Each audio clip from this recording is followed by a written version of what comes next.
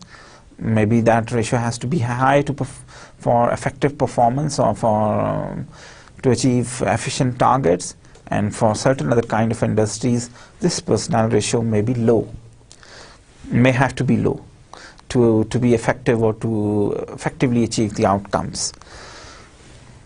Then we have certain other factors which we label them as contextual factors.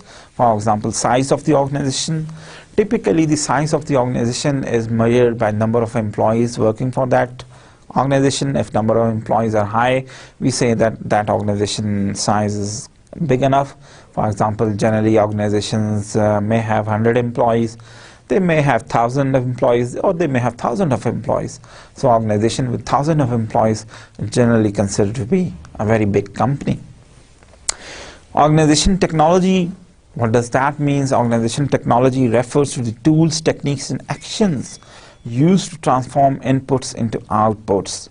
So technology basically does not only means the machines or the computers or the assembly line or just the internet being used in the organization. Technology in practical term means not only the physical aspects of that machine, but also the techniques or the way that machine is being used and the way that machine is being run, and the human resource element is built into it, how the people are trained to use that machine effectively. So basically when we talk about technology in an organization from an organization perspective, we mean the people who use it, the tools and techniques and the processes or the way they use it. Another important contextual element that we can discuss is called environment. The environment generally is outside the boundary of the organization. Everything outside the boundary of the organization, we can term it as environment, and that may include, for example, the industry as such, the government, the customers, the suppliers and the financial community. For example, the banks, the lending agencies, they are all part of the environment. But do remember that for a particular industry or for a particular firm, its domain or its environmental domain may be different from another kind of industry or from another kind of firm. For example, let's say a pharmaceutical firm's environmental domain would be different from an IT firm's environmental domain.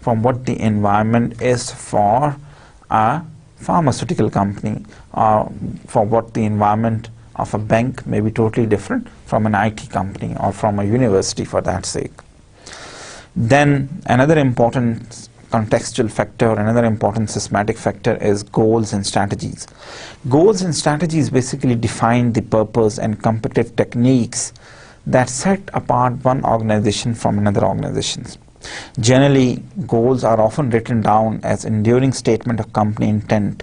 A strategy is the plan of action that describes resource allocation and activities for dealing with the environment and for reaching the organization goal. Generally,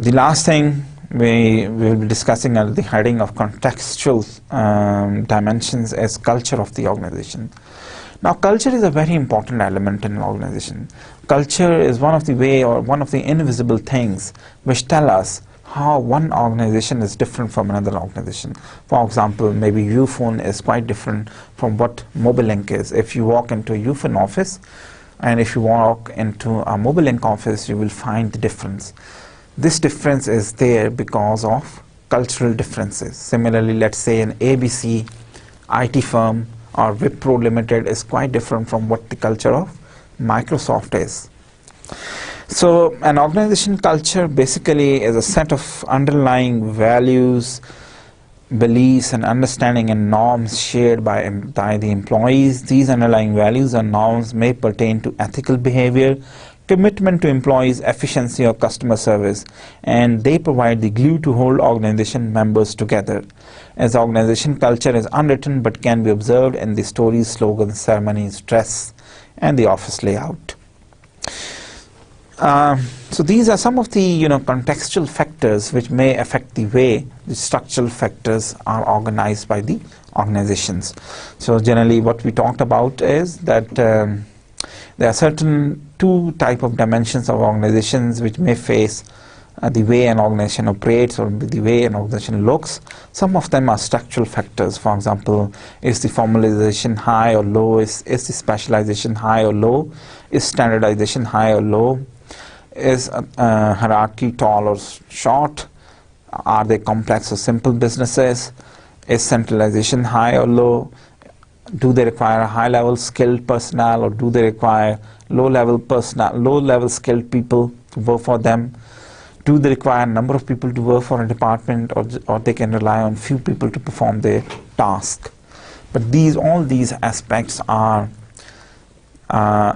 influenced by contextual factors, and those contextual factors are size, technology, environment, goals and strategy, and culture of an organization. Just for an example, let's say if you look into one of the slides in your lecture, maybe one of the few of the last slides, there's an example which may tell you, like for example, there's one manufacturing concern, there's one retailing concern, and there's one government service organization. So this graph or this illustration tells you that for a manufacturing firm, the formalization may be a little bit low or quite low, and same way the standardization may be quite low. Similarly, centralization may be a little bit higher, but maybe non-workflow personnel, they may have a number of non-workflow personnel to perform their job accurately. Similarly, in the retailing industry, maybe formalization, they require a high-level formalization, maybe more centralization, maybe more standardization, and less number of non-workflow personnel. Similarly, for a government service, still maybe a high level of formalization may be there. Similarly, a high level of centralization and high level of standardization may exist, and similarly an appropriate number of non-workflow personnel, they may require them. Now we will talk very briefly. We will talk about key organizational components, and by that we mean the primary task an organization performs, the individual it requires, the formal coordination methods, informal rules and processes. So number one, for this particular aspect of the organization, you must be looking at your slide. This is one of the many end slides.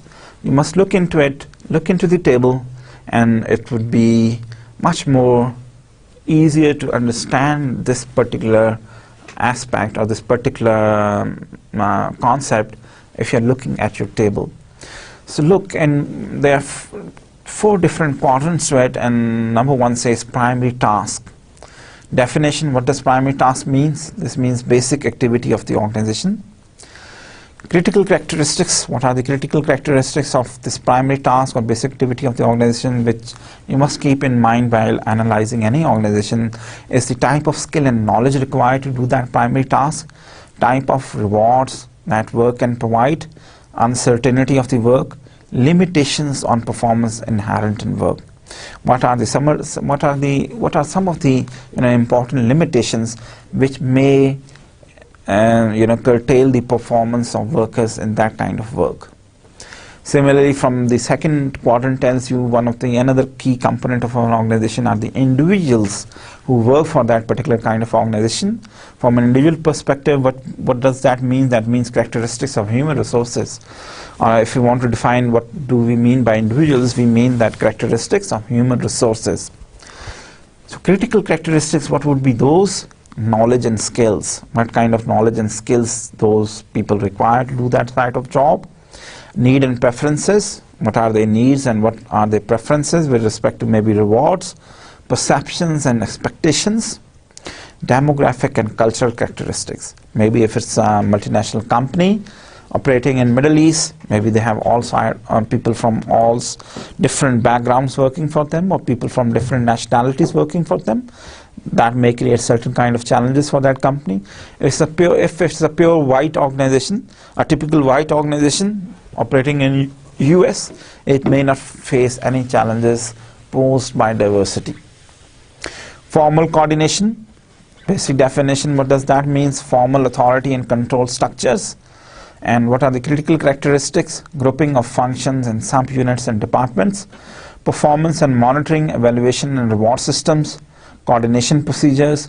Personnel policies and procedures. All these things, they are some of the critical characteristics of formal coordination things. We have to look, when we are talking about formal coordination methods, we need to look into like how different departments are grouped together, or how different functions are grouped together, how they create different subunits and departments, how they monitor their performance, how they evaluate their performance, and how they reward them. What are the different coordination procedures existing? What are the different personnel policies and procedures? Then again, the fourth important component is informal rules and processes. When we talk about informal rules and processes, what does that mean? That means emergent norms, procedures and networks of influence and communication. Typically, what critical characteristics of informal rules and processes could be? They could be leader behavior, inter and intra-group relations, informal work norms and relations, communication and influence patterns. That's all for the lecture for the moment. But we will go through very briefly, we will go through a case study just to illustrate what we have learned from this few of the very basic theoretical concepts. So basically we have just looked into that why change is necessary, why organizations change, and to understand change we must know the basic theory and principles of organization design. If we know how organizations are designed, we can definitely change them. Organizations are changing because there are certain global pressures, because there's intense competition, because there's a lot of pressure to perform, provide cheaper products. There's diversity, there are issues of diversity at work. So a number of these issues, they have forced organizations to change. Similarly, customers or clients, they have environmental and social and ethical concerns, which have also forced organizations to change their processes, to change their technologies, to become more greener, or to become more socially responsible, or to develop sustainable products. Now, then we have briefly, talked about, we have looked into an example of Google, but the very, the basic purpose of looking at the example was to help you understand, like, what kind of different, questions arise when we look into such situations. Like if we go to a Google corporate website, and if you go through the website, what are the different questions which may arise in someone's mind, like how they allocate their resources, how they coordinate their activities, how they hire people, how they develop such things. So we have just taken that example of Google just to just to have a mental exercise to think about, like, what different aspects of change may come to one's mind.